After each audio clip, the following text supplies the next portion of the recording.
try to help you a little bit with this. Some of you all are having trouble with the selection tools. And let me begin by saying that if you'll spend a little bit of time over there on the readings for this particular week, that'll help some. Now, I know it's not everything.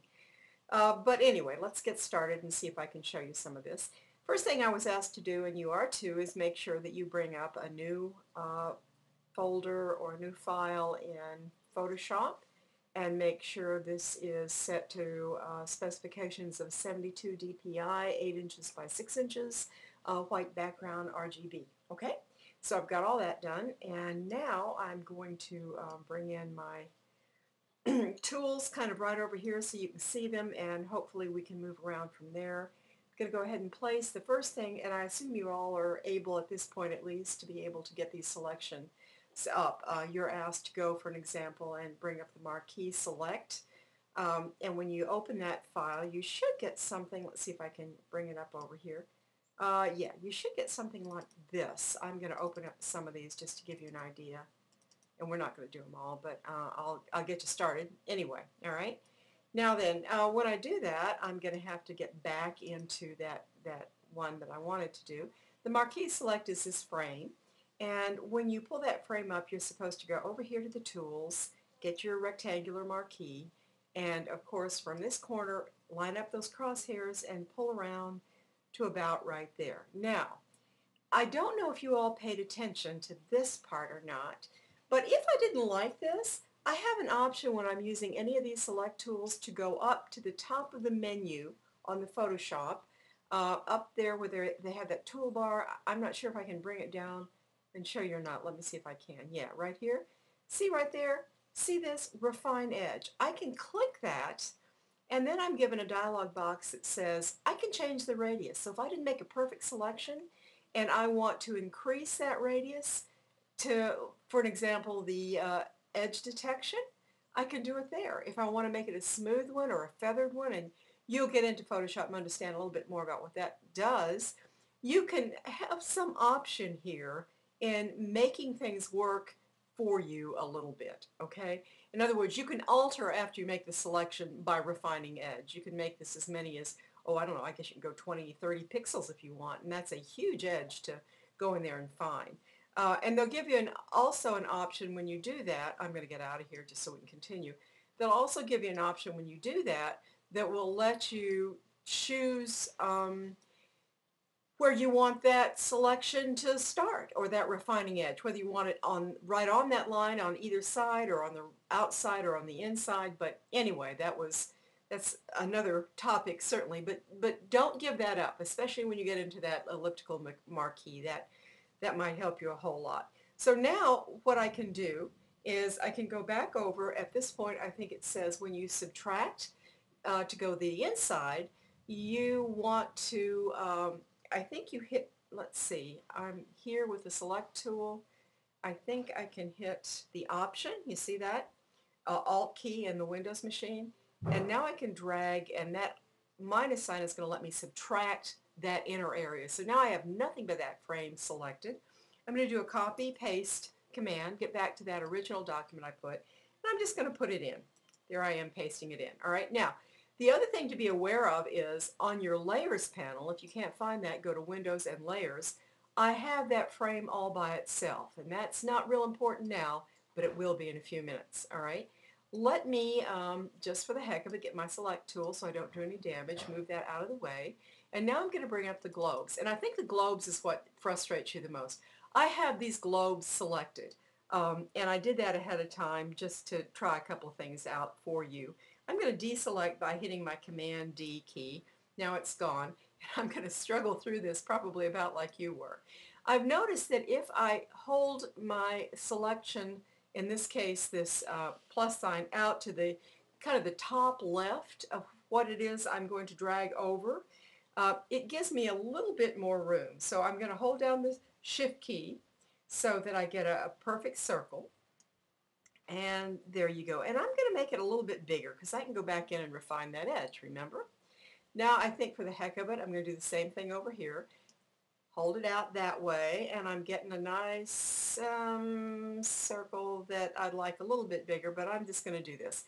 See how I'm moving things a little bit? Well, when I pick up my arrow key, I'm pushing my left arrow, up arrow. So see, I can move it around a little bit after I do that. The thing is, though, I'm moving all of them around. So I'm aware of that, and I know that I have a tendency to cut off the tops of this. So my way of dealing with that is to compensate by giving myself a little bottom right movement, and then I can move it back over and maybe adjust it. Now this is the one that's probably bothering you. I'm going to start over from the, again, a little bit of the top left. I'm going to hold down my shift key so that I get a nice, oh yeah, see? And I'm really going to have to drag that one up, aren't I? Okay. Uh, I have add selected, and here's another thing. Up here on the toolbar, let me pull it down so you can see it again. Toolbar, I have this option selected, which means I'm going to continue to add selections to it. That's so I don't drop one when I'm trying to pick up another one. Okay, I'm going to start top left again and move that one over. See, there I am again, moving it. Going to do the same here, pick up all these. And you are right, I'm not getting these perfect. But now when I see, I've got all of them a little bit longer or bottom righted, however you say that out. My way to do that is I'm going to hit my up arrow key, that moves it up. I'm going to hit my left key, that moves it over. And I'm pretty good. I'm not too unhappy with that. Now if I want to go into refine edge, I can do that. Remember the refine edge?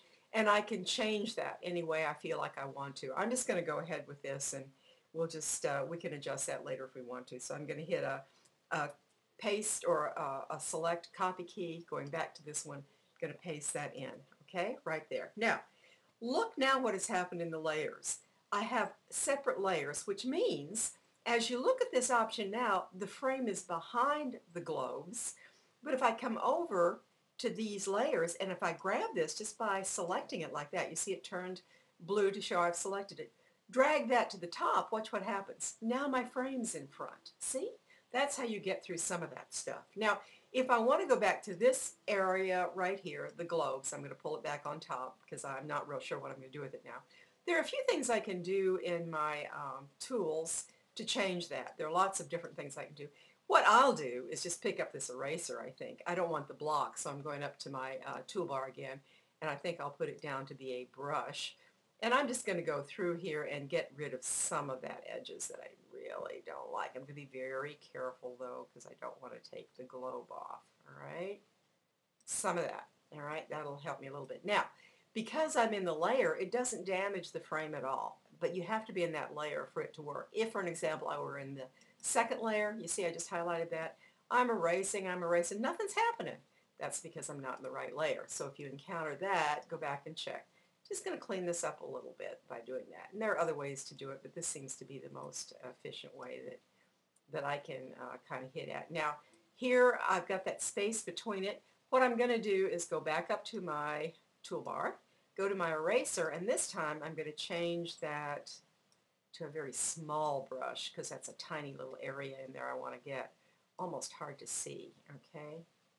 Back in that layer on the, if you look in the layer, palette over there, the menu I pulled up there, got rid of that. Okay, so you can go back in and do some adjustments like that, but for now, that's about all I'm going to do. And I hope you're getting the idea, arranging these layers, how you go back in and select them. I hope that's not the problem. I can do certainly another one for you if you want me to. Let me go into, let's see, the light bulb. All right, and that's the lasso select. So let me pull that up. I think I have it here, yeah. Let me pull that one up. And it says to trace the outline with the lasso. Okay, so I'm going to pick up the lasso up here. Now there are several lassos, and what they suggest is just the lasso. Okay, to do that, I'm going to start here, and basically, Photoshop's helping me a little bit. Photoshop's saying, okay, and I'm just dragging my mouse around here to do this. See? Oh, look at that, I made a mess. Now what's this? Well, this is because it wants to complete that selection. And when I let go before I go all the way around and back up, that's kind of what happened. Let me show you an easier one to use. Let me get back here and deselect that. On my keyboard, that's a Command D. And I think it may be a Control D if you're on a Windows, but anyway. Let me go find this one right here, the magnetic. This is the one I love because it actually, with Photoshop, it actually helps me. See, I'm not even paying attention about how I'm putting that bulb around there. I can drag it way, see where my lasso is? Okay, but I can fix all that. No problem on that one. And then I'm going back up here. You see I'm making some messes in here, but I can go back in and by clicking on that, I've got that area selected. Now I ought to be, it ran across the edge here because it saw the edge of that thing happening. I can probably go back in and change that a little bit if I want to. Um, and I think, does it help you with that right there? Well, it says to be a little bit more careful than I was. So let me do a deselect again, and this time I'm going to start from this area here because that was the hardest one to do. And this time I'm going to stay right on the outside. Well, it's still not going to let me do that, is it? That's an interesting thing. Well, you get it eventually, but the magnetic tool is the one that's really the easiest to do. I can tell you that right off on the lasso. Let's try the polygon and see if that might be a little bit easier for you. I'm going to go back and do the deselect. Polygon will let me do this and this. And then see, I'm not even pushing my mouse button down. Now, select there. Now I have to make these little clicks to make sure that the lasso is working. But that gives me a little, I don't want to go out here. I know to come back in that direction or wherever I want. And then I make another point.